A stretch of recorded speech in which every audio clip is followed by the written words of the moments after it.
Students, 9th class biology unit number 9 का topic आज हम स्टडी कर रहे हैं transport of material in human के अंदर आज ट्रांसपोर्ट का सिस्टम जो है आज हम स्टडी करेंगे। तो ह्यूमन बीइंग के अंदर ट्रांसपोर्ट का सिस्टम कितने होते हैं? हमने कहा 2 कॉम्प्लेक्स सिस्टम है। ट्रांसपोर्ट के ह्यूमन के अंदर 2 कॉम्प्लेक्स सिस्टम है। 2 कॉम्प्लेक्स सिस्टम कौन कौन से हैं बेटे? एक सिस्टम को कहते हैं ब्लड सर्कुलेटरी सिस्टम और दूसरे सिस्टम को कहते हैं हम लिम्फेटिक सिस्टम। सुन ले जरा, ब्लड सर्कुलेटरी सिस्टम के अंदर जो फ्लूइड सर्कुलेट करता है उस सर्कुलेटरी फ्लूइड को हम क्या कहते हैं बेटे? ब्लड कहते हैं। ब्लड सर्कुलेटरी सिस्टम का जो फ्लूइड है जो इसके अंदर सर्कुलेट करता है बेटे उसको हम क्या कहते हैं? ब्लड कहते हैं। और दूसरा सिस्टम जो है जिसको लिम्फेटिक सिस्टम कहते हैं, जो आपका इम्यून सिस्टम बेहतर बनाता है, इसके अंदर जो फ्लूइड सर्कुलेट करता है उस फ्लूइड को हम क्या कहते हैं? लिम्फ कहते हैं। उस फ्लूइड को क्या कहते हैं? हम लिम्फ कहते हैं। लिम्फ जो है ये यहाँ पे जो डिटेल नहीं गिवन है आपके इस चैप्टर के अंदर, तो लिम्फ एक कलरलेस फ्लूइड है। जिस तरह ब्लड सर्कुलेट करता है अपनी नालियों में, तो लिम्फेटिक सिस्टम का लिम्फ वेसल्स अलग से होती हैं। ये लिम्फ वेसल्स के अंदर लिम्फ जो है वो सर्कुलेट करता है। तो इनके अंदर लिम्फ वेसल में लिम्फ नोड्स होते हैं जो फिल्टर करते हैं जर्म्स को, बैक्टीरिया को और उनको किल कर देते हैं। इस वजह से ये हमारे लिए फायदे का काम देता है, इम्यून सिस्टम के तौर पर काम करता है, बीमारियों से हमें बचाने में मदद फराहम करता है। ये कौन करता है बेटे? Lymphatic system. तो हमने डिटेल पढ़नी है ब्लड सर्कुलेटरी सिस्टम की। बेटे ब्लड सर्कुलेटरी सिस्टम के 2 सिस्टम है। एक है ओपन सर्कुलेटरी सिस्टम। कौन सा सिस्टम है? Open circulatory system. और दूसरा कौन सा सिस्टम है बेटे? इसको कहते हैं closed circulatory system. Open circulatory system का मतलब है ब्लड लीव करता है ब्लड वेसल्स को, ब्लड लीव करता है ब्लड वेसल्स को, छोड़ जाता है, ब्लड वेसल से बाहर टिश्यू में चला जाता है। तो ऐसे सिस्टम को ओपन सर्कुलेटरी सिस्टम कहते हैं। एग्जांपल कौन सी है इसमें बेटे? आर्थ्रोपोड्स। आर्थ्रोपोड्स में बेटा कॉकरोच आता है, ग्रास हॉपर आता है, इंसेक्ट्स आते हैं। इनके अंदर ओपन सर्कुलेटरी सिस्टम होता है। जिस तरह हमारे अंदर ब्लड वेसल्स, आर्टरीज हैं, वेन्स हैं, इनके अंदर ब्लड सर्कुलेट करता है। इनके अंदर ब्लड वेसल्स को ब्लड लीव करके टिश्यू में डायरेक्ट चला जाता है। तो ऐसे सिस्टम को ओपन सर्कुलेटरी सिस्टम कहते हैं। दूसरा सिस्टम कौन सा है बेटे? इसको कहते हैं closed circulatory system. Closed circulatory system में ब्लड सर्कुलेट करता है only in blood vessels, not leave. सिर्फ ब्लड वेसल्स में ही सर्कुलेट करेगा, यानी कि वो या तो आर्टरीज में रहेगा या वेन्स में रहेगा या फिर वो कैपिलरीज में रहेगा। इनको लीव नहीं करेगा, बाहर नहीं निकलेगा, पूरा ब्लड बाहर नहीं निकलेगा। तो ऐसे सिस्टम को क्लोज्ड सर्कुलेटरी सिस्टम कहते हैं। बेटे इनकी जो एग्जांपल है वो कौन सी? ह्यूमन बीइंग की है। इसके अंदर मैमल्स भी आ सकते हैं, फर्दर रेप्टाइल्स भी आ सकते हैं, एबीज भी आ सकते हैं। तो मैंने एक एग्जांपल लिखी ह्यूमन बीइंग की। तो इनके अंदर ब्लड वेसल्स के अंदर ही रहता है, इनसे बाहर नहीं निकलता। तो ये तो 2 मैंने सिस्टम बताए हैं। एक सिस्टम और भी आपके नॉलेज के लिए बताना चाहता हूं। एक को कहते हैं सिंगल सर्किट सर्कुलेशन, दूसरे को कहते हैं डबल सर्किट सर्कुलेशन। आप जरा सुन ले, सिंगल सर्किट सर्कुलेशन का मतलब ये होता है कि ब्लड ओनली 1 टाइम हार्ट के अंदर आता है, ओनली 1 टाइम हार्ट के अंदर आता है। इसको सिंगल सर्किट सर्कुलेशन कहते हैं। जैसे फिश के अंदर जो है हार्ट के अंदर ओनली 1 टाइम ब्लड आता है। पूरी बॉडी से डीऑक्सीजनेटेड ब्लड हार्ट के अंदर आता है, हार्ट उसको गिल्स में भेज देता है ऑक्सीजनेशन के लिए, और गिल से वो फिर बॉडी में खुद सर्कुलेट हो जाता है। तो ओनली 1 टाइम आया हार्ट के अंदर। डबल सर्किट क्या होता है? जिसमें ब्लड 2 टाइम आता है हार्ट के अंदर। 1 टाइम पूरी बॉडी से हार्ट के अंदर आता है। वो कौन सा ब्लड होता है? डीऑक्सीजनेटेड। और हार्ट से वो डीऑक्सीजनेटेड ब्लड चला जाता है लंग्स में। लंग्स से साफ होने के बाद ऑक्सीजनेटेड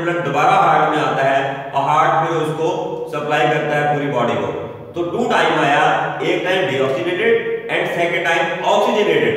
इसको कहते हैं डबल सर्किट सर्कुलेशन कहते हैं। क्या कहते हैं इसको? डबल सर्किट सर्कुलेशन कहते हैं। अब देखते हैं components of blood circulatory system. Blood circulatory system के कंपोनेंट्स कितने हैं? हम इसमें देख रहे हैं ब्लड, हार्ट और ब्लड वेसल। फर्स्ट नंबर पे जो कंपोनेंट है वो कौन सा है? ब्लड है। सेकंड नंबर पे कौन सा है? हार्ट है। थर्ड नंबर पे कौन सा है? ब्लड वेसल है। कौन सी चीजें हैं? Blood vessel. 3 कंपोनेंट हैं, ब्लड, फिर हार्ट, फिर कौन सी चीज है हमारे पास? Blood vessels. आज हम ब्लड से स्टार्ट करेंगे, पहले कंपोनेंट को पढ़ेंगे, तो इसका भी एक हिस्सा आज पढ़ेंगे, एक हिस्सा इंशाल्लाह नेक्स्ट में पढ़ेंगे। अब हमें देखना है ब्लड क्या चीज है। ब्लड स्पेशलाइज्ड बॉडी फ्लूइड है। स्पेशलाइज्ड बॉडी फ्लूइड है। बेटे किसका बना होता है? हम कहते हैं जनाब कि ये कनेक्टिव टिश्यू का बना होता है। किसका बना होता है? Connective tissue. अब ये ब्लड के 2 कंपोनेंट्स हैं। एक कंपोनेंट लिक्विड जिसको कहते हैं blood plasma, liquid part of blood जिसको कहते हैं ब्लड प्लाज्मा, और दूसरा पार्ट जो है इसको कहते हैं ब्लड सेल्स या कहते हैं cell like bodies. Blood cells में हमारे पास red blood cells, white blood cells और प्लेटलेट्स आते हैं। ये 3 चीजें आती हैं। तो ब्लड के 2 कंपोनेंट मेन हो गए, एक ब्लड प्लाज्मा, दूसरा क्या हो गया हमारे पास? ब्लड सेल्स हो गए। ब्लड प्लाज्मा और क्या हो गया? Blood cells. ये 2 मेन चीजें हैं जो मिलकर ब्लड बनाती हैं। अब ब्लड का वेट कितना होता है? ब्लड का वेट कितना होता है? 1/12 ऑफ द बॉडी। बॉडी के वजन का 12वां हिस्सा होता है। बॉडी के वजन का 12वां हिस्सा होता है ब्लड का वेट। मिसाल के तौर पर अगर बॉडी का वेट 60 kg है, 60 किलोग्राम है, तो 12वां हिस्सा कितना बनेगा? 5 किलोग्राम। कितना बनेगा? 5 किलोग्राम। तो एवरेज वॉल्यूम भी मैंने लिखा है, वो कितना लिखा है? 5 लीटर। 5 लीटर जो है इसका एवरेज वॉल्यूम लिखा है। ये मैंने एक एग्जांपल देके इसका 12वां हिस्सा निकालते हुए आपको बताया है कि अगर बॉडी का वेट 60 kg है तो 12वां हिस्सा कितना निकलेगा? 5 निकलेगा, 5 kg निकलेगा। क्योंकि ये लिक्विड फॉर्म में है तो किलोग्राम में तो नहीं लेते, हम इसको लीटर में लेंगे। वॉल्यूम को हमेशा हम लीटर में जो है वो लेते हैं। तो एवरेज वॉल्यूम कितना निकलेगा? 5 लीटर निकलेगा। कितना निकलेगा बेटे? 5 लीटर निकलेगा। तो ब्लड के हवाले से हमने पढ़ा है कि बॉडी फ्लूइड है, कनेक्टिव टिश्यू का बना होता है, और इसमें लिक्विड पार्ट को ब्लड प्लाज्मा और जो सेल्स उसके अंदर प्रेजेंट हैं उसको ब्लड सेल्स कहते हैं। तो वेट कितना है? बॉडी के वजन का 12वां हिस्सा होता है। बॉडी का जितना भी वजन हो उसका 12वां हिस्सा होगा। और बॉडी का वजन किसी का कम होता है, किसी का ज्यादा होता है, एज के हिसाब से भी वजन मुख्तलिफ लोगों का मुख्तलिफ होता है। तो ब्लड की मिकदार उसी हिसाब से ही होगी। तो एवरेज वॉल्यूम जो है एडल्ट पर्सन्स का हमने बताया कि 5 लीटर तक जो है हो सकता है। बेटे सेकंड पेज पे चलते हैं, हम जरा इसको देखते हैं। सेकंड पेज की तरफ है तो मैंने लिखा हुआ है इन हेल्दी पर्सन्स के अंदर प्लाज्मा जो है 55% बाय वॉल्यूम होता है। 55% बाय वॉल्यूम होता है। और ब्लड सेल्स कितने हैं? 45% by volume. 45% by volume. Healthy person के अंदर प्लाज्मा की मिकदार कितनी है? 55% बाय वॉल्यूम। कितनी परसेंट है? 55। बाकी कितना बच जाएगा? ऑलरेडी पता चल गया हमें। वो 45% क्या होंगे? ब्लड सेल्स या सेल लाइक बॉडीज जो है वो इसके अंदर प्रेजेंट होंगी।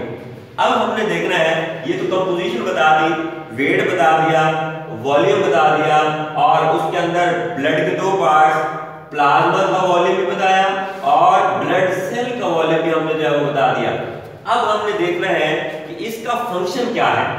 ब्लड का फंक्शन क्या है, क्या काम करता है, बॉडी के अंदर क्यों रखा गया है इसको, अल्लाह ताला ने क्यों इसको जगह दी है। तो हमने कहा कि नाम ये ट्रांसपोर्ट करता है किन चीजों को? न्यूट्रिएंट्स को। न्यूट्रिएंट को ट्रांसपोर्ट करता है, बॉडी के तमाम सेल्स तक पहुंचाता है, गैसेस को पहुंचाता है, हार्मोन्स को पहुंचाता है, और ये हेल्प करता है टू फाइट डिजीजेस, बीमारियों को लड़ने के काम में आता है। जैसे हमारे व्हाइट ब्लड सेल्स हैं, किल कर देते हैं ये जर्म्स को। तो ये बीमारियों से हमें बचाने में भी अहम किरदार अदा करता है, डिफेंड करता है फ्रॉम डिजीजेस, यूं भी कह सकते हैं। स्टेबल कर देता है बॉडी के टेम्परेचर को, यानी होम्योस्टेसिस का प्रोसेस भी इसने परफॉर्म कराना है कि बॉडी का टेम्परेचर लिमिट से ज्यादा होने से ये रोकता भी है, और बॉडी का पीएच लेवल जो है उसको भी ये क्या करता है भाई, मेंटेन करता है।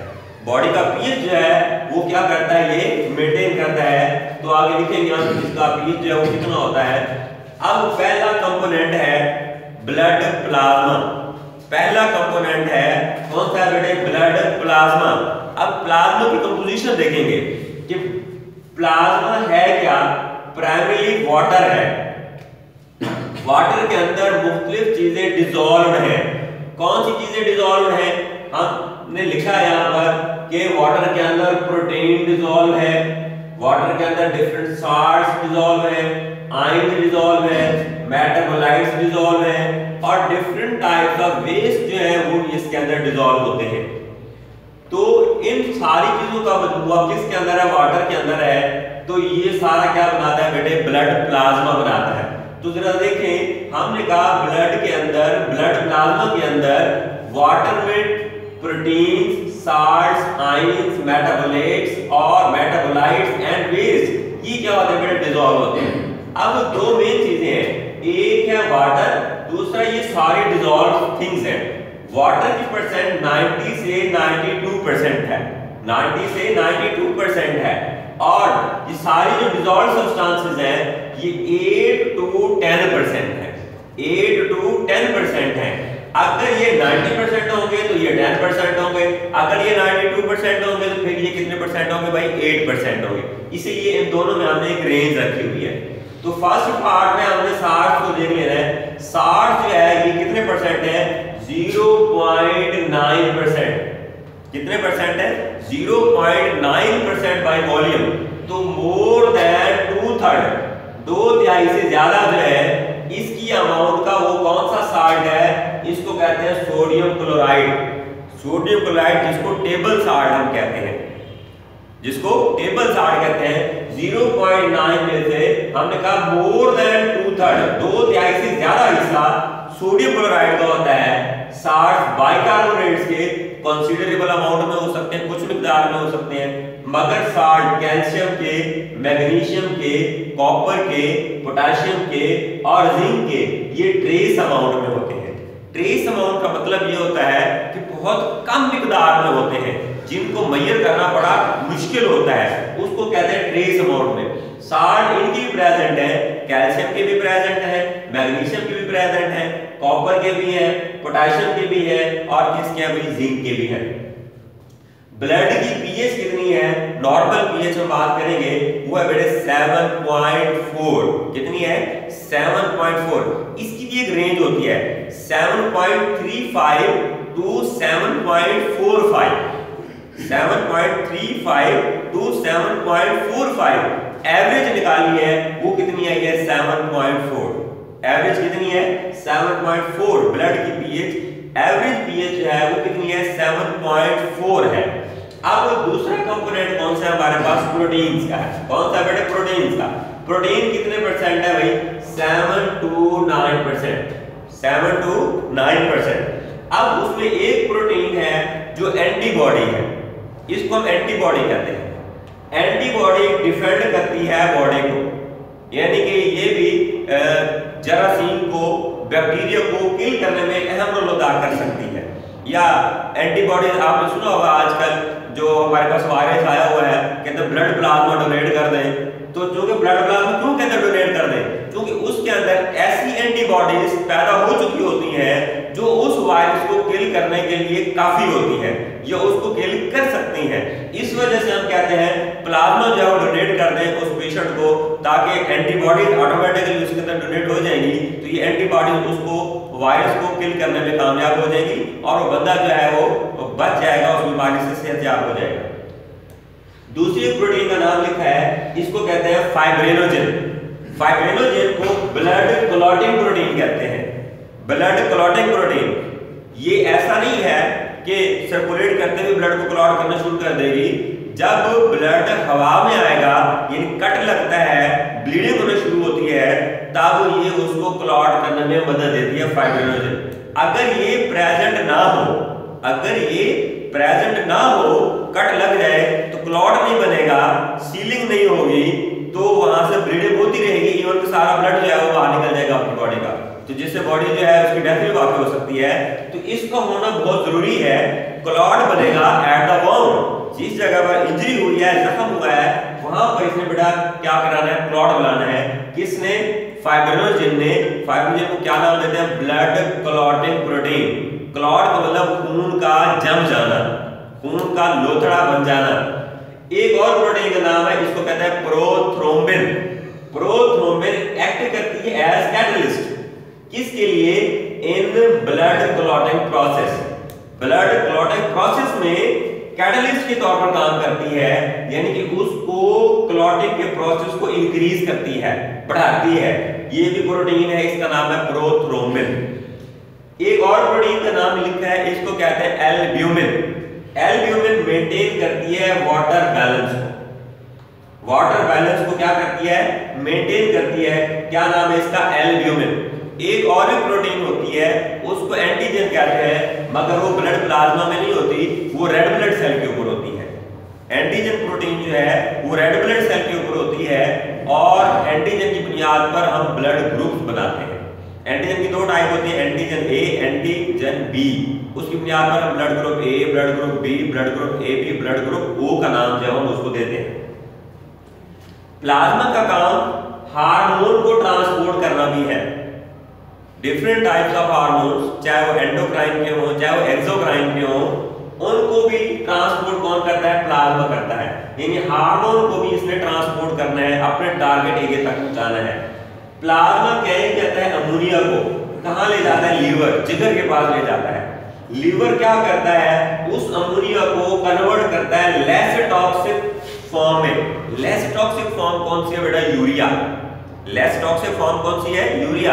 यानी अमोनिया को कन्वर्ट करता है यूरिया में, फिर उसको किडनी में ले जाता है, किडनी के थ्रू उस यूरिया को रिमूव कर दिया जाता है, बॉडी से बाहर निकाल दिया जाता है।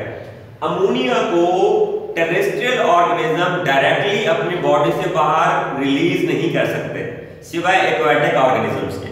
सिवाय एक्वाटिक ऑर्गेनिजम्स के टेरेस्ट्रियल ऑर्गेनिज्म अमोनिया को डायरेक्टली बॉडी से रिलीज नहीं कर सकते।